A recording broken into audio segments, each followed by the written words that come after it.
Hi, I'm Mandy and I'm here with Sloan from Airbrush Renude. Hello, nice to see everyone. Well, I've been doing makeup for about 5 years here in LA. I've been doing airbrush tanning, I want to say about 3 now. I am also going to be launching a after tan clothing line. I've done makeup for television and film. I started in the special effects industry, and I've got a really long list of clients that I've been working with here in the LA area, including celebrities. Okay, so today though, we're diving in with the drama of Instagram. So everyone knows, like, if you have a business, if you are a celebrity, especially like in LA, it's really awesome, amazing to have a large following on Instagram and be able to promote your stuff, which is what you do, right? Yes, I do. I definitely promote most of my work on Instagram. She had this problem with her Instagram getting taken down. Can you go into a little bit more detail about that? Yes. So, long story short, I have just recently been able to utilize Instagram and figure out how to, promote myself and get more followers and reach out to other women. The Instagram thing was a really big problem for me. Everything was going great. I started to get a lot of followers. People were asking for appointments left and right. And then one day, I'm tanning one of my friends for her birthday, and she goes, "I'm trying to tag you and I can't find you." And I'm like, "What do you mean you can't find me? It's Airbrush Renude. It's not that hard." Yeah. Well, I look and it says user not found. So I go and I try and log in, and it tells me immediately that my Instagram was disabled for, wait for it, soliciting sex and nudity. Now, you can see some of the pictures here. None of it is nude. Some of it's bikinis, some of it's topless, but none of it is on the guidelines, nipples or bare butt, right? Yes, which the community guidelines are very clear. There can be no intercourse, no genitals, no nipples unless breastfeeding. Bare butt is not allowed. And obviously sexual intercourse is not allowed. That would be porn. Right, which that is completely acceptable. However, though, I always see these pictures of ladies and their bums are barely covered. Yes. I've seen complete breasts out with like this tiny sticker over the nipples. Oh yeah, the little star stickers. Yeah, and I did actually have a few clients who tan topless. They've gone to other countries and that's completely fine. They've taken pictures and we blurred out that area. So still, I really don't understand what I did or why any of my photos were reported. I was able to thankfully contact someone who worked for Instagram, and she helped me so much. So I was able to put in a claim. About a week and a half later, I was able to get my Instagram back, which was amazing. Right. I immediately asked, they said, "You know what, I think it's your hashtag. Your hashtag is a little provocative. My hashtag is send nudes." And so I immediately took that down. Moving forward, I'm going to be honest, I'm a little afraid because, since I really don't know what it is that I did exactly in the first place, I'm afraid that it can happen again. Right. And if it does have something to do with my hashtag, that's not an issue. I will change my hashtag, and that's okay. But I'm not going to change my logo. I'm not going to change the whole reason why my company is called Airbrush Renude. Yeah. I don't think that nudity necessarily needs to be sexual. I think, as someone who sees people naked every day, hundreds of people a week, I don't think that it's okay to just brand something as, oh, well, it's nudity, so it's not allowed. I've got a few really funny experiences.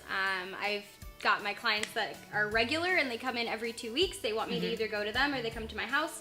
And then I've got the randoms where they're like referred by friends, and it's always a little strange because it's the first time you're meeting someone and you're gonna see them naked. I'm used to it, but usually the other person is not, and normally they're a little self-conscious. Tanning is kind of like fashion. So, if you wanna have a tan line that's gonna break you up a little bit, it'll give you a little bit more of a butt and give you some hips, vertical lines. Right. But if you want to look longer and leaner, it's best to do it nude because no tan lines, you're more like camouflaging. Me, I've got a pretty big rear end, so I'm like, let's camouflage it, make me as dark as possible. Whereas, I've got a lot of my models who are like, "Ooh, I want to look like I've got a big butt, like tan me like this." But I will never forget, there was a time that I actually went into one of my clients. It was very new. She's not my client anymore, so that's, and I won't say names, so that's okay, but I went to her home, I set up my tent, I'm tanning her in her kitchen, and her boyfriend, her husband walks by, and she's like, look, babe, I'm getting a tan. Isn't this cool? And she's like in her little, it's like a tan in a workout. You do like yoga at the same time as you're doing your tan. It's definitely an experience. Yeah. And he walks by and she goes, babe, does this turn you on? And I was like, That's a little weird. I'm like on my knees, face like, you know, tanning this woman. And she's like, what would you do if she just started eating me out right now? And I was like, no. I was sitting there tanning and I'm like, I don't know if I should laugh. I'm uncomfortable. This is a client. This is a professional business. And they start cracking up, so it's a joke. So I'm just there like on my knees tanning, like nervously laughing. Yeah. I finish the tan. I close my stuff up. I leave. I texted her the next day to ask her if her tan was good. She said it was amazing. I never went to that house ever again. Oh my God. The cool thing about a custom airbrush tan and the difference between a spray tan, a spray tan is you're being sprayed by a room. Yeah. And it sounds like a really good idea to be sprayed evenly everywhere, but we're normally not even when we walk in. So that's where the problem is going to be. And when you're having someone professional come into your home and do it for you, they are really focusing on making sure that the whole body is even and you don't spray each body part the same. Yeah, like, that makes sense. Hands, feet, super dry. It's going to soak up that solution. Whereas the rest of your body might need a little bit more, like on the chest or the shoulders. Yeah. So when you're hiring someone to do it themselves, they're really going to give you a custom look. They're going to contour your body. They're going to make you look a little bit more buff, like you've been to the gym a long time. Right. And they're going to make sure that you don't look all one color or, worst case, orange. Orange, yeah. You also cover up tattoos or anything like that. So tell us how you do that. I do. Well, I started in special effects makeup. So I started working with makeup that usually they're only using that for prosthetics and for really big body pieces. People normally don't use this type of makeup for beauty. Because I do beauty makeup as well and tanning and I do airbrush, I decided to kind of blend it all together. I'm a specialist in airbrush, makeup, tanning, and anything having to do with the airbrush.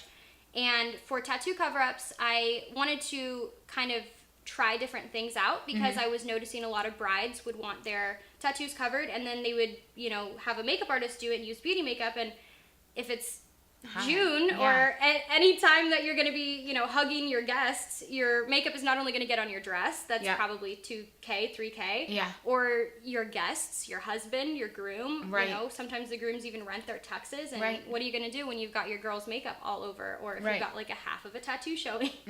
So I started messing around with airbrush makeup, and I use a alcohol-based makeup. It's 99% alcohol, so it is actually completely waterproof, sweat-proof, rub-proof, everything.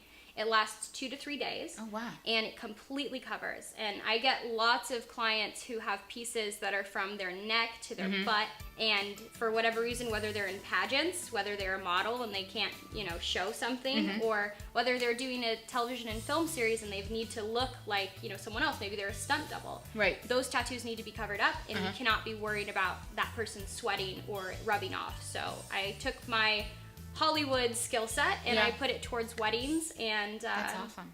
That's how I kind of got noticed, I guess. Yeah. Tell us again where we can follow you if you're in LA and you want a custom airbrush tan, how they can get in touch, all that jazz. Follow me at Instagram, airbrush.renude. We are a startup company. I've got a few other girls who are working under me doing tans and doing tattoo covers. If it's not going to be me, it'll be one of them.